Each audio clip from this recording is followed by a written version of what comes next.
Hello and Assalamu alaikum. This is Mariappan from Rehan School Online Academy Teachers Training Program Batch 5, and today my topic is on TEDx Talk. Stop teaching, start learning. Mariappan Jawaharial is the host. So let me start the new review about this TEDx Talk. So let's get started. So, Mariappan opens by challenging the traditional model of teaching where the instructor talks and the student listens. He asks us to consider what if we flipped that model instead of delivering content. We enable students to learn. The title is itself Stop Teaching, Start Learning is an invitation to shift focus from the teacher actions toward the student's growth. He reminds us that teaching traditionally often means I speak, you listen, but learning means you engage, you discover. One of his key claims our role as educator is not to pour knowledge into students, but to create environment where they can extract understanding from themselves. He emphasized that every learner is unique, pace, style, and interest different yet too. Often we teach as though everyone is the same. He describes his journey as mechanical engineer professor, but someone who realized that the content alone wasn't enough.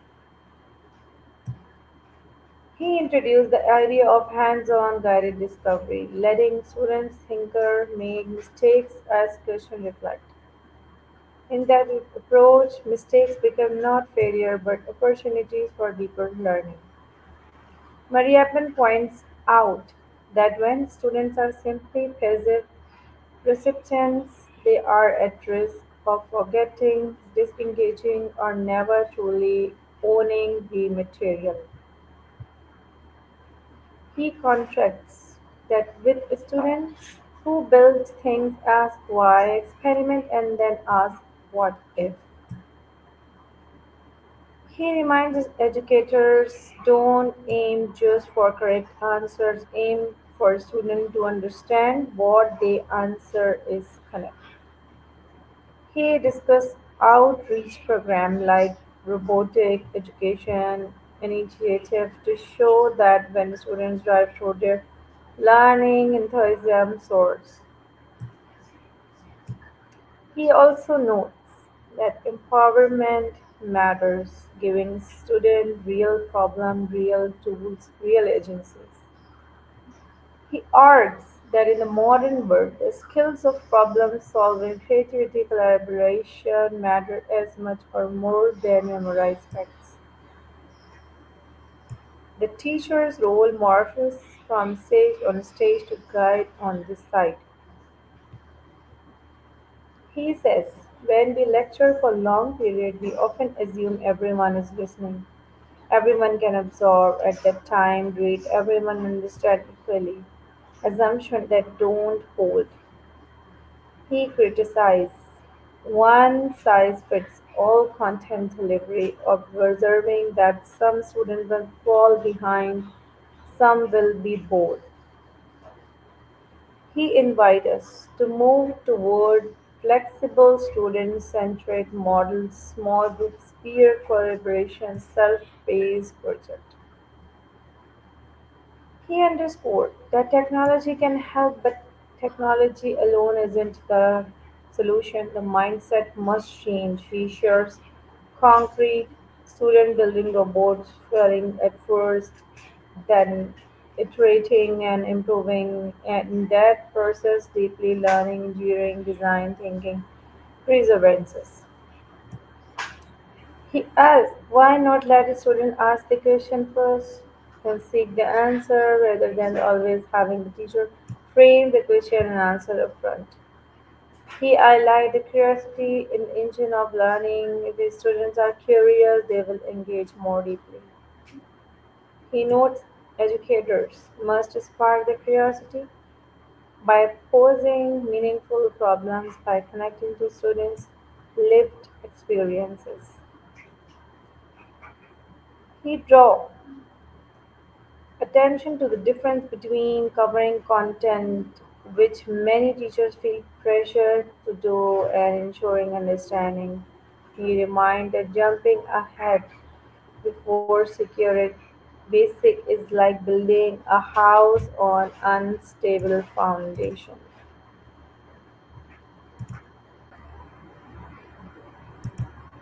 So he reminded jumping ahead before securing basic is like building a house on stable foundation. As I said, he argues for mystery, not just moving on to the next topic. He also emphasized community when students learn together, share failure, brainstorm, they internalize much more than when isolated. He argues for mystery, not just moving on the next level topic.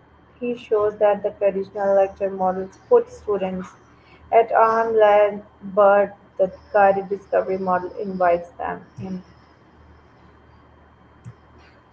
He states teaching become more complex when we adopt this model. The teacher must design experiences, monitor progress, adjust scaffolding. But he says that payoff is enormous. Students who ask ownership of their learning often surprise themselves. He offers a metaphor instead of handing fish to students, teach them how to fish, but even better, let them figure out where the fish are, how to catch them, and why. He points out obstacles. Many teachers are comfortable lecturing it's what they know, but they doesn't know mean is the best. He challenges us to step out of our comfort zone, allow students to struggle, allow them to make choices and mistakes under supervision. He notes that the student they must resist as first. They may prefer being told what to do, but over time they adapt and thrive. He provides evidence. In his robotics program school outreach, students light up when they build something, test it, fall it, redesign it.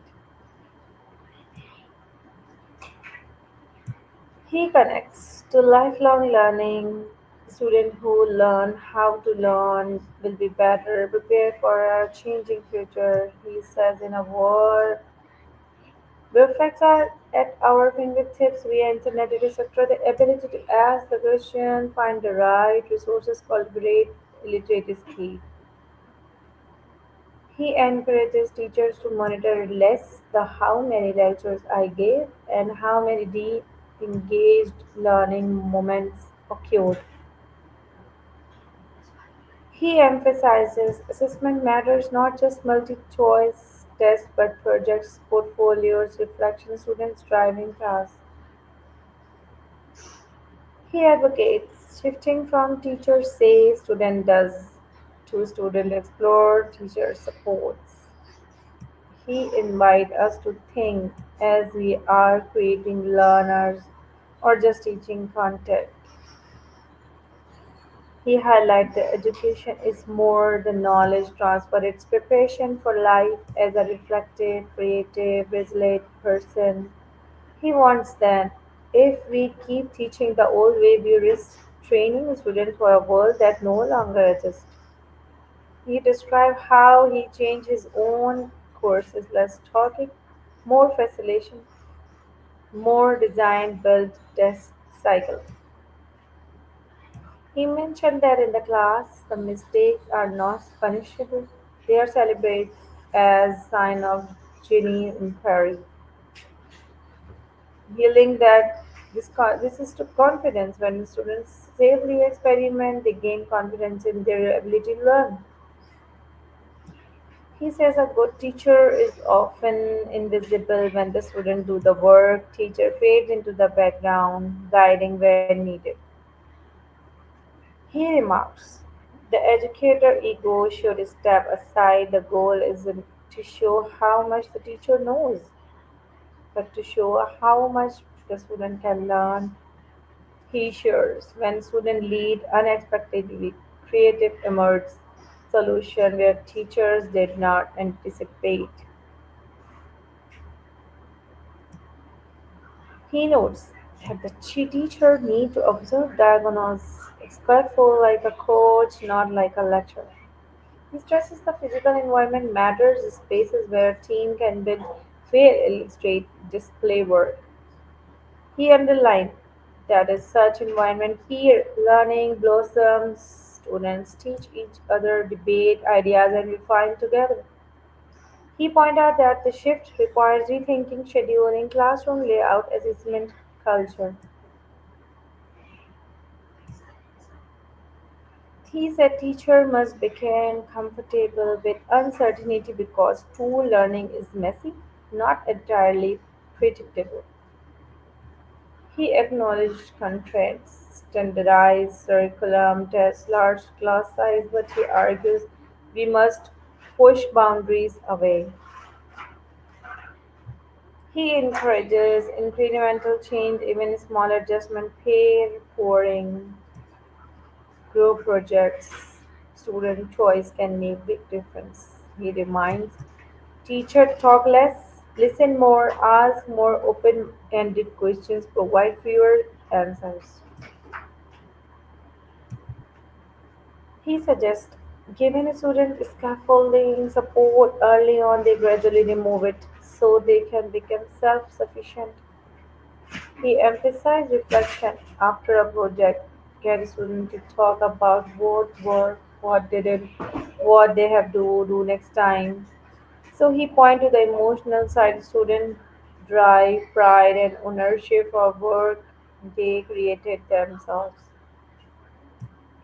He noted that the students' identities as learner strength when they see themselves succeed by their own effort.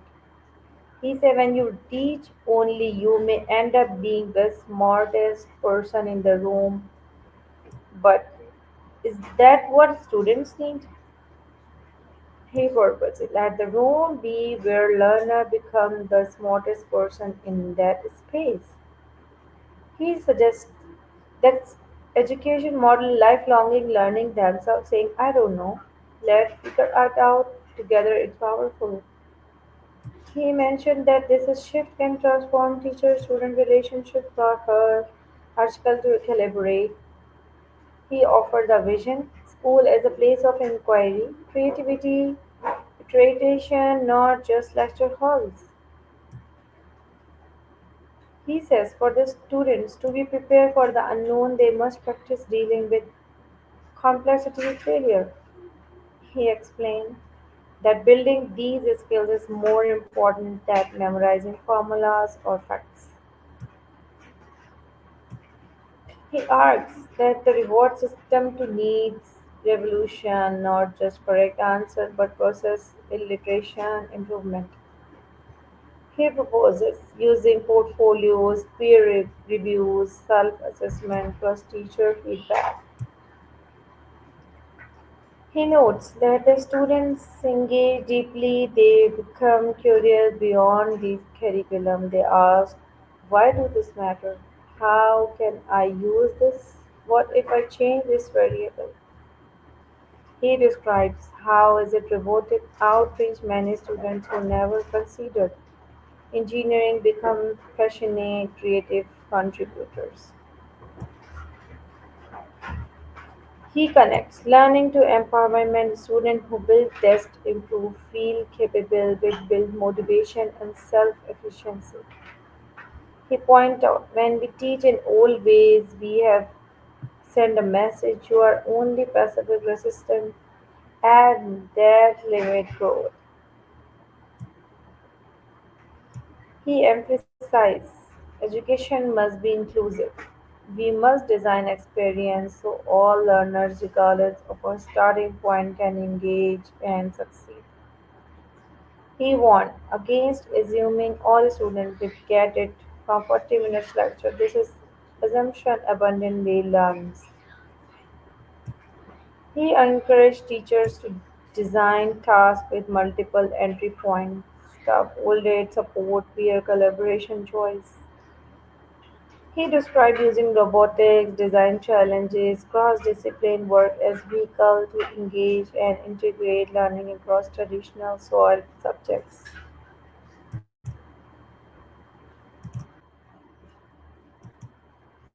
So, he invited us to measure success not by how many topics we covered, but how many students felt empowered to learn. He argues that when students are active in their learning, they retain more, apply more, transfer to new contexts. He notes that educators must have content expertise, but the key is how the expertise is used to guide skillful ask question rather than deliver monologue. He calls for a culture shift in schools from command and control to empowerment and inquiry. He says learning is not a spectacular sport. Students must get on the field, get their handy dirt.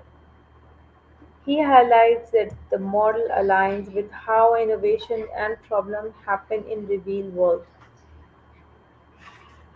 He reminds us if classroom mimic real world passively, students emerge underprepared. If they mimic real world activity, they emerge ready. He asks teachers to reflect on their practices. What are the students actually doing during the class? Listening or thinking or doing? He said the teacher ego must step back. Success is when the student lead, not when the teachers shine. He invites future educators and current teachers to be courageous, try new model, risk failure, irritate. He affirms that the investment of effort is worth it when students become empowered, engaged, self-driving, the learning multiples. He closes with a call to action. Let's stop simply teaching, let's cultivate environment where learners flourish. He envisions our future when students start to ask their own questions, design their own investigation, collaborate globally, and share outcomes. He states that when we shift our mindset from delivering lectures or facilitating learning, we unlock human potential at a scale. So he reminds us that our world need not just informed people but creative, adaptive problem solvers who can learn and relearn. He encourages every teacher ask yourself daily, did my students learn today? Did they think today? Did they question today? He suggests that learner success is our success. Measuring the health of our teaching should be measuring students' growth. He acknowledged the challenge but asserted the promise a new generation of learners who are prepared not just for job but for a lifetime of learning. He ends by reminding that education is not a productive delivered, but a journey experience and we educators are the guides. Ultimately, the message is stop teaching, start learning, help others become lifelong learners, not mere content vessels.